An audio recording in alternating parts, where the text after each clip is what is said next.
Thank you for joining us today and welcome back to WAMS Webinar Wednesdays. Today I'm joined by Kathleen Kvitek, Director of Training at WAMS, and we are going to discuss working remotely while staying compliant. Many firms, and hopefully most of you, are set up or getting set up for remote work. However, there are many that have not updated their policies to reflect working remotely and the measures required to stay safe and compliant. On the agenda for today, we're going to cover device usage, printing, which is a huge one right now, and then Kathleen is going to dive in a little bit deeper on Hipaa and working with confidential information. For any of you unfamiliar, I'll share a little about us. We've been around since 1974. We work with small businesses and law firms, and we do specialize in IT for the legal industry. We keep our agreements friendly and always approach contracts with a win-win philosophy. Our team is comprised of experts with certifications in every platform we work with, and as always, WAMS is dedicated to the success of our clients. We measure our success by how well we take care of our clients. Please send all questions to info@wamsinc.com. Now let's dive in. And so the first topic is device usage. Most companies have policies regarding company-issued device usage, and these apply even if you are working remotely. If you are using any computers, tablets, or phones issued by your employer, then acceptable use policy limitations still apply. Anything you are not allowed to access at work, such as certain websites, needs to not be accessed on a company device at home either. There should be an acceptable use policy implemented for bringing your own device as well, or a BYOD policy as they are commonly called. All of these policies, including Hipaa compliance documentation for each worker with remote access to your network, should be signed and stored for each person. Moving forward, companies should provide remote employees a virtual personal network or VPN to access company infrastructure when working remotely and enforce the use of it. It's important to ensure the encryption of home wireless router traffic with secure, not defaulted passwords. Companies can best control access by issuing remote employees who access PHI on a company-owned device that is encrypted and password protected. For those of you who are not familiar with the term PHI, you will be hearing it a lot for the duration of this presentation. I will elaborate a little later, but the U.S. Department of Health and Human Services defines PHI as protected health information. As stated by professionals, the best tactics are to have strong remote work and data access policies, signed HIPAA compliance documentation for each remote access worker, and robust device management policies for any device connecting to the company network. While risk mitigation of a PHI data breach can never eliminate the risk with remote employees, the key determining accountability factor in the eyes of Health and Human Services is how well the company has managed system access, data access, system-connected devices, encryption, and employee policies. I'm going to read this one more time because it is that important. If you take away nothing else from this presentation for the sake of your business, it needs to be this. While risk mitigation of a PHI data breach can never eliminate the risk with remote employees, the key determining accountability factor in the eyes of Health and Human Services is how well the company has managed system access, data access, system-connected devices, encryption, and employee devices. Another important protection to put in place is two-factor authentication, or 2FA, also known as multi-factor authentication, or MFA. This basically helps to greatly reduce the risk of someone using a password to gain access to a network they have not actually been granted access to. Many users will push back and not like it and grow very frustrated with the extra few steps and feel it is inefficient, but ultimately it could save your business.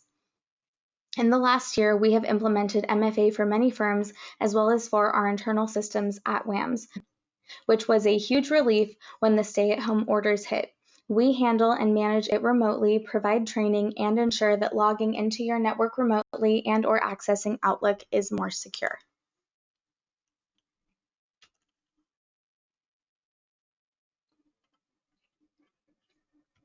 And now a little bit more about printing. Kathleen will go into more detail about the HIPAA privacy rule, but basically it provides federal protections for personal health information by covered entities and gives patients an array of rights with respect to that information. At the same time, the privacy rule is balanced so that it gives permission to obtain necessary disclosure of personal health information required for proper patient care and other important related purposes. We know often law firms have access to this data for a myriad of reasons in lawsuits. Another issue is the paper component of many employees' job responsibilities.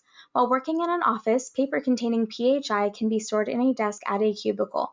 With good Hipaa hygiene, as many say, one can protect this information from unauthorized eyes. However, with employees working from home, organizations lose those structural safeguards. It becomes much harder to ensure family members or others do not see PHI on a desk or table around the house. Janet Hunt, Senior Director of IT User Support at Apria Healthcare, a provider of home respiratory services and medical equipment based in Lake Forest, California, has weighed in on the issue, stating that printing PHI should be sharply restricted, if not prohibited altogether, for employees working at home. Apria employees have worked remotely to an extensive degree long before COVID-19. The general consensus expressed by professionals is that restrictions on printing PHI are a necessary part of Hipaa compliance. Moreover, it is important to have a compliant paper shredder. According to Touchstone Compliance, a company of compliance experts that specializes in helping organizations to be Hipaa compliant, paper records containing PHI should never be tossed in the dumpster with all other arbitrary trash.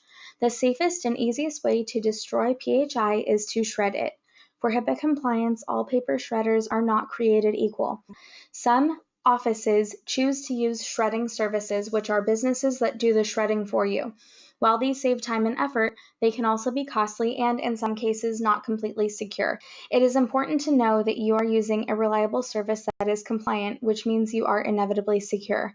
More and more companies find that having a quality business-grade shredder on site is a better way to go in terms of cost, convenience, and the security of client PHI. You may be asking yourself, what kind of shredder do we need? Count on a cross-cut shredder to best fulfill Hipaa's requirements for the safe disposal of PHI. These strong shredders essentially turn paper into confetti that's nearly impossible to piece back together. They offer a higher level of security than strip-cut shredders that shreds the paper into tiny strips. This helps, but the strips certainly can be reassembled by a determined bad guy with the patience of a saint. If you know you need a shredder, compliance professionals recommend a cross-cut model for the security it provides and the confetti it also creates, which you can use when you celebrate your office reopening. Now Kathleen is going to dive in even deeper into Hipaa compliance and best practices for handling sensitive information. Hi everybody. So as Ashley said, I'm going to be talking about Hipaa compliance, confidentiality and Hipaa compliance specifically, creating a structured processes, refreshing employee obligations, and also remote access when it comes to Hipaa. So I'm going to start by just telling you that obviously more and more of us are working remotely and probably will continue to do so for quite a long time. Prior to COVID, in the last 10 years, it's been said that the number of people working remotely in the US has actually already increased by 115%. So of course, our evolving technology is making this easier and easier for employees interested in working from home and companies who are now looking at having employees working from home permanently. Our WAMS clients that made the transition the easiest to working from home were those that were already upgraded and their networks are on the WAMS cloud. But you should know that although there is a cost involved in upgrading and working remotely, it's also been said that you can save as much as $11,000 annually per remote worker.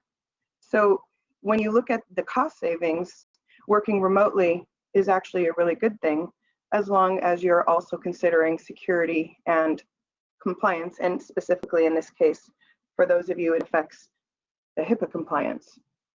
So we know that there's a lot of advantages to working remotely, but it also comes about with a lot of risk for those who must comply with Hipaa regulations. keeping our clients' protected healthcare information safe is definitely a must, also known as PHI, which I know Ashli spoke about earlier.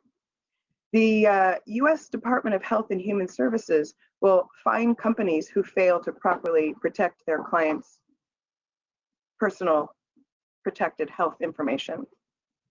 And I want to share with you an example that I found while preparing and researching for this webinar.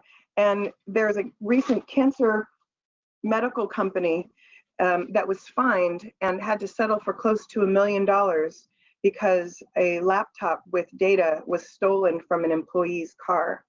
And according to one of the companies whose website I did some research on, they're known as Total Hipaa Compliance. They mentioned that this data that was stolen compromised over 50,000 patients' information. And during the investigation, it was determined that the company didn't conduct a proper and thorough search after the data was lost, and nor do they have a written policy that covered removing hardware with PHI from their facilities.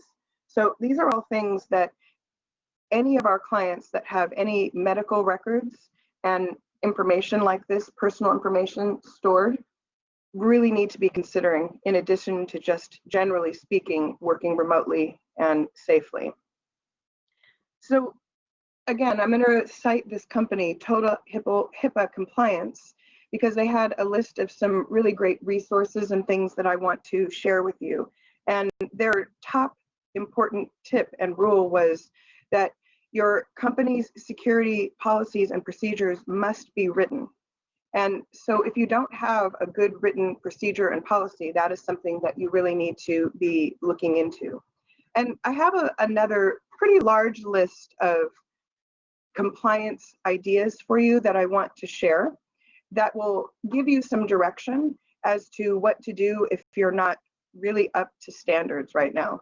So starting with making a list of remote employees. Now, I'm sure all of our clients have a remote employee list, but it needs to be more than just a name of a person. It should indicate the level of information that they have access to HIPAA and PHI information.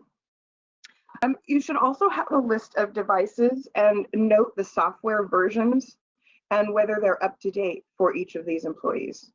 Also, a written description and policy for each of these remote employees, including the description of their equipment, their software, and their hardware, and what your company's requirements are. Other things that were recommended for you to be looking at your working from home employees are to make sure that the home wireless router is set up for encryption. And if the router is up to date, that is pretty standard. Most routers come pre-configured with this. Other suggestions are to make sure that default passwords for wireless routers are extra protected and really hard to crack, not simple, easy passwords. You also want to make sure that all your devices that are accessing your network are properly configured, which basically means that you're going to need an IT person like one of our WAMS engineers to make sure that these remote employees are working from home and working from home safely. You also should make sure that whatever method your employees are using to access your network is very secure and encrypted as well. So again, that's another thing that our WAMS employees and engineers can help you with, but it's not something maybe that you can rely on your own employees to just do themselves.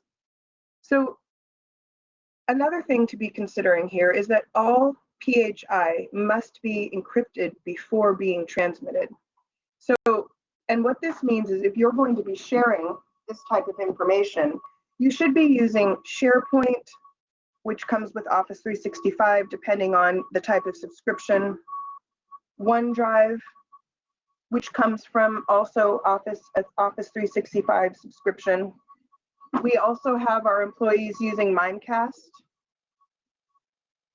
which is our spam, email, backup, disaster recovery, and also comes with a file transfer option, which is also encrypted. Additionally, if your company is using a document management system, Many of those share and collaboration options that come with the document management systems are also provide you with a way of transferring data and having it be encrypted. So personal devices should be also, if data is being transferred from personal devices, there should be an encryption on those personal devices, as well as the devices themselves must be passworded. Another thing that is an important part of being HIPAA compliant is to have your employees not allow any friends or family to use those devices that contain PHI or personal health information. Each employee should also have to sign a confidentiality agreement, and not only sign that agreement, but when they sign the agreement, someone in a management position should make sure they know what they're signing, not just hand them a stack of papers and sign off on it. There should also be a written and signed bring your own device agreement as part of your company policy and procedures as well. And employees who store hard copies of paper in their home office need to also have a lockable file cabinet or safe in which to store this printed out information. As Ashli talked about, shredding is extremely important as well, and having a proper shredder as well, because it's certainly one of the biggest, largest culprits of theft and identity impersonation when it comes to being able to piece together paperwork and health information.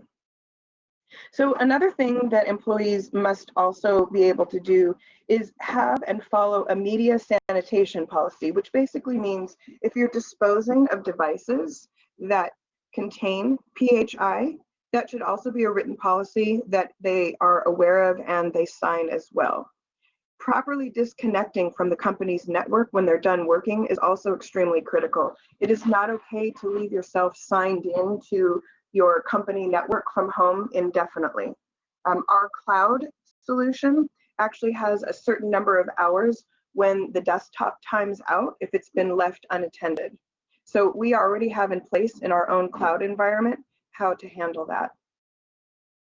Another thing to ensure that your employees don't do is copy PHI to external media, meaning thumb drives or external hard drives that are not approved and looked into by your company. You should also keep a log of all remote employees' access and activity and review it periodically. IT should also disable any accounts that may be inactive for more than 30 days. And then lastly, mandating that your employees who are in violation of these procedures will be subject to some kind of penalty, because their mistakes become company-wide problems. So in conclusion of this HIPAA section, I want to make sure everyone is aware of the fact that remote employees are not in any way exempt from following HIPAA rules. And it is absolutely in your best interest as a company to define all remote employees' guidelines and to assure all signed documents involving remote work are up to date, signed, safely stored, and that you are also checking on that as well. So definitely taking all these action steps that I've listed and mentioned here will help your company make sure that it is HIPAA compliant. So if we share the next slide, I'm going to show you a website link to Total HIPAA Compliance. Again, this is where I was able to find a lot of information to share with you all. And I would recommend that this company or others like it, if you feel like you are not as up to date as you should be, that you look into companies like this. Although WAMS is not a HIPAA compliant documentation and policy manual expert, our engineers also can help make sure your data and your network are secure and compliant. And they can also help you formulate a plan if your network and data isn't very secure. And then we can point you in the direction of a company such as Total HIPAA Compliance if you're in need of policies and procedures. And the reason why I like this company and recommending it to you is that they do actually provide documentation for you, templates, and they can also do custom documentation for security policies and procedures, disaster recovery policies, confidentiality agreements, and also bring your own device policies. So you're not on your own when it comes to this kind of information. So perhaps this, may make you a little nervous as to where you're at, but you're not alone, and there is plenty of help out there to be had.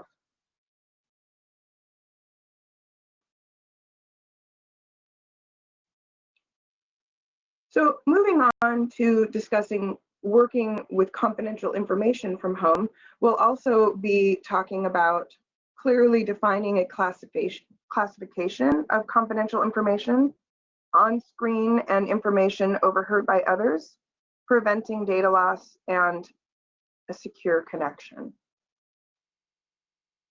So guidelines that have been provided are easily found on the Federal Trade Commission website. And they have a very clear, very easy to follow tips and guidelines.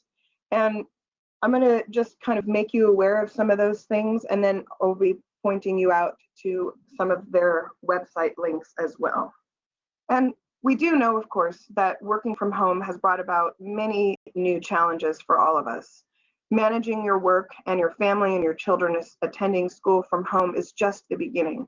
Many of us have had to learn new software for conferencing and meetings, and how to manage paper files at home is also a big challenge. And then how to make sure that your home environment is safe and secure, and that your office at home has protection from paper theft, devices, and hardware theft.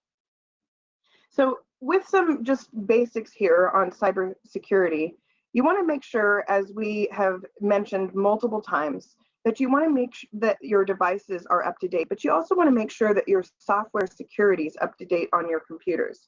And this is something that remote employees may not all be comfortable doing. So it's in the best interest of your company to help make sure that your employees working from home have software and security that's most up to date.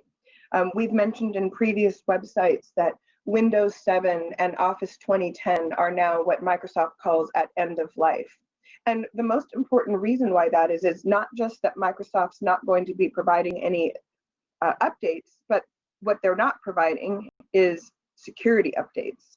So we really shouldn't be having any of our remote workers on out-of-date Windows and out-of-date Office applications.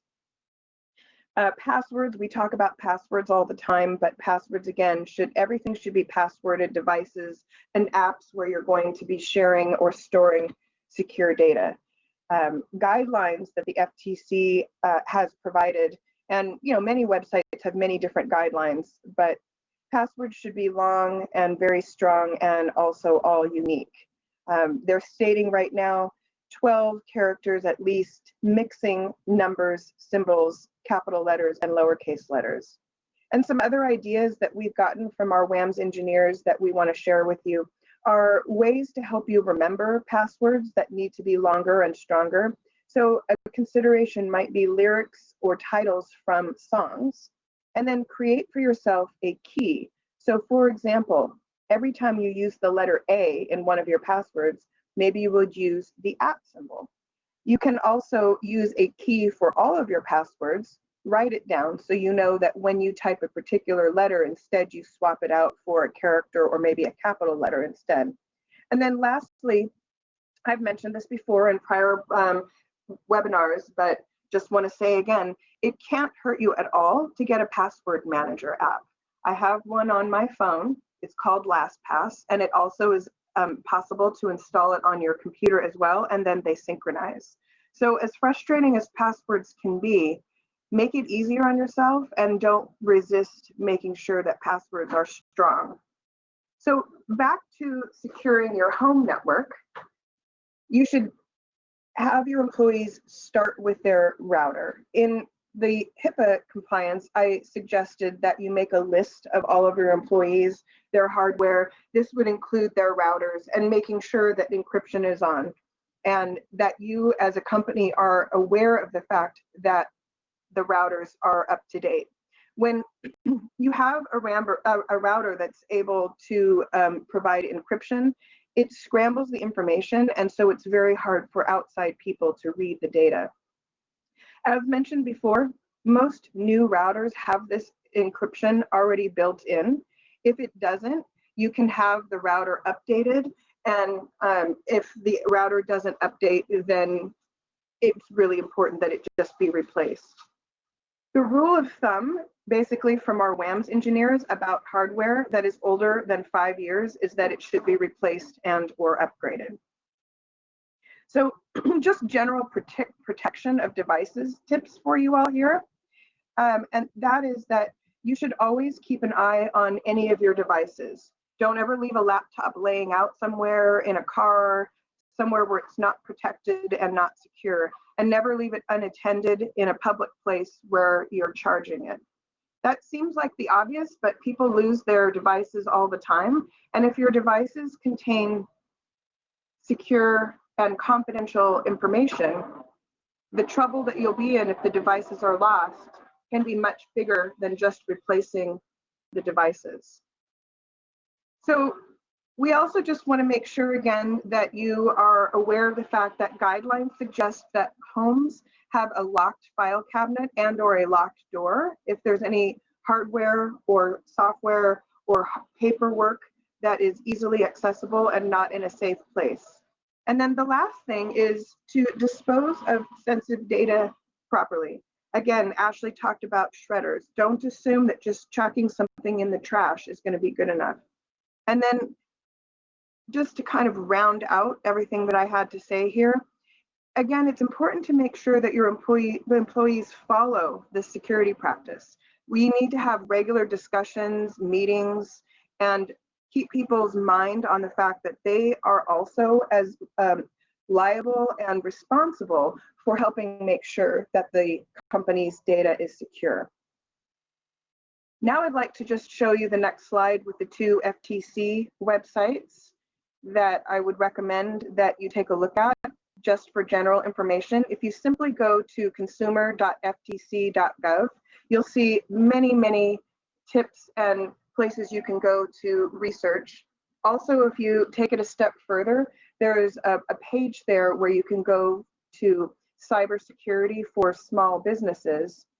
And if we can just share the next slide, I'll show you some links that you will get when you go to the FTC Small Business Security. And you're going to see each and every one of these links here is going to take you to documents and tips and blog information on each and every one of these different security options that the FTC is providing for you. So the resources are there. As I say, you don't have to do all this work on your own. You're not on your own. WAMS is here to help. Obviously, Ashley and I have done a lot of research. So we all come with information for you to help make your company and data as secure as possible. Please send all questions to info@wamsinc.com and we will address them as quickly as possible. Thank you again for joining us today, and please don't hesitate to reach out with any questions or for any resources regarding the information we shared with you today. Our next webinar will be at 10 a.m. on November 25th. Keep an eye out for details and the invite.